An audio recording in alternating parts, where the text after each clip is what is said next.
People wonder how an air campaign without American boots on the ground practically leads to regime change. And I want to put that question to you. Is the idea that these strikes destabilize the government and empower the people to overthrow? How do you see it playing out? That is certainly the theory. The president drew a very clear distinction, although it was implicit. In 2003, in Operation Iraqi Freedom, the United States tried to give freedom, force it, you might say, on the Iraqi people by not only deposing Saddam Hussein, but then trying to run Iraq and trying directly to institute a democracy there.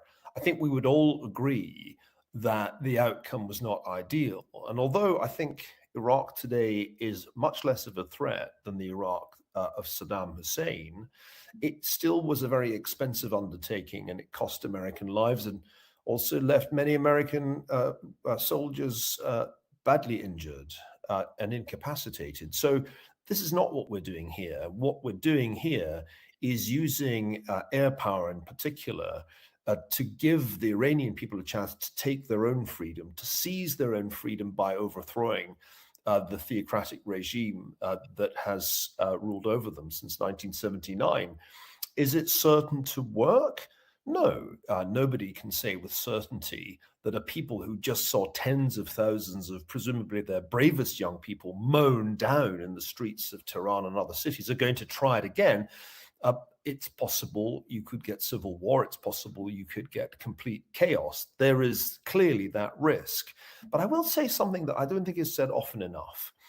People say this has never succeeded. It's never been attempted, really, to try to change a regime with air power. Well, that's certainly true because we've never had the kind of precision in air power that we now have. The most impressive thing about not only what we're seeing today, but what we saw last year when Israel and the United States struck Iran is the incredible accuracy with which Israel and the United States can use air power to take out the people who run this evil, murderous regime. So it was never possible to do that. You couldn't do that to, say, Berlin in 1944. And I think this is something that needs to be emphasized. There are technological possibilities for exercising American power today that didn't previously exist because of huge advances in the targeting of missiles as well as drones. And that's why this has a better chance of working than many people realize. At some point, this regime just runs out of capacity to continue its repressive system. And President Trump is taking a gamble, no question, taking a gamble that he can tip over the Islamic Republic and have it change to something else. In this case, we're not specifying what that something else is, whereas we tried to do that in Iraq after 2003 and didn't really succeed. You've written about how great power conflicts have the power to escalate beyond the original plan. We're talking about this a little bit in the context of a potential power vacuum, balkanization amongst the ethnic groups within Iran, total chaos, and what comes next. What do you think is the biggest risk right now in the next coming days and weeks? Well, a lot of people who are commenting on this, as I am, in the fog of war, are worrying about regional complications. Mhm. I'll give you an example. Yoav Gallant, the former Israeli defense minister, has written an excellent essay arguing that Turkey is going to take advantage of the vacuum of power created by Iran's collapse. And Turkey, he argues, is no longer a reliable ally of the West or friend of Israel. So that's the kind of thing that I think experts in Middle Eastern politics are going to be talking about. My own concern is global rather than regional. Mhm. The way I would put it is that the United States, though it is the dominant military power in the world, can only do so many things at one time. And it has three major claims on its attention beyond the Western Hemisphere, where some elements in President Trump's administration want to focus. Outside the Western Hemisphere, beyond the Americas, There is Europe, where a war is raging in Ukraine, the outcome of which we do not know, and the end of which is not yet in sight.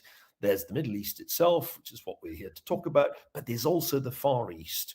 And we have to bear in mind that as the United States confronts a kind of axis of authoritarians, of China, Russia, Iran, not forgetting North Korea, by far the most powerful is China, economically and technologically. And while we are dealing with first Venezuela and then Iran, and potentially also trying to bring about peace in Ukraine, China is preparing to make some kind of move against Taiwan. And that is the biggest danger that I see, that our attention once again is focused on the Middle East, as it has been so often in our lifetimes. And that is going to create an opportunity, perhaps not this year, but perhaps next year, for Xi Jinping to make a move against Taiwan that would be enormously consequential for the global balance of power.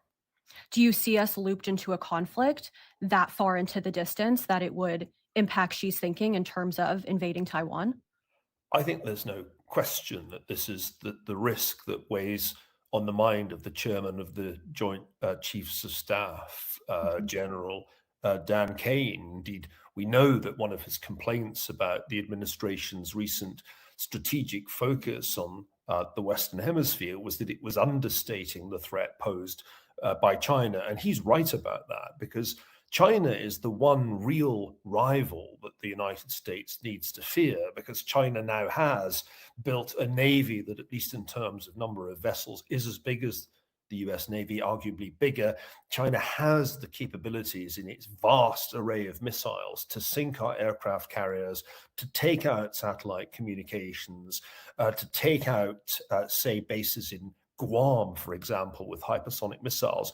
China is a far, far bigger threat to the United States than Iran or Russia, much less Venezuela. And so I think we've got to keep in mind that the United States is playing a global geopolitical game. I call it the three body problem, where there are sort of three parts of the world that draw the United States in. There's Europe, there's the Middle East, and then there's the Far East, East Asia. And this has been true now for more than a century. And it's very, very hard to play successfully in all three of these theaters at the same time. In fact, it would be impossible, and Mhm. everybody knows this, for the United States to cope simultaneously with crises in Europe, the Middle East, and the Far East. And remember, it's only a few years ago, when he was running the Central Intelligence Agency, that Bill Burns said that Xi Jinping had told China's military leaders to be ready for war in 2027. Reminder, that's next year. Well, Neil, thank you so much for joining us and bringing so much sense making on a unfolding situation and potentially a budding war. You can read his analysis in the Free Press later today. Thank you for being here. Been my pleasure.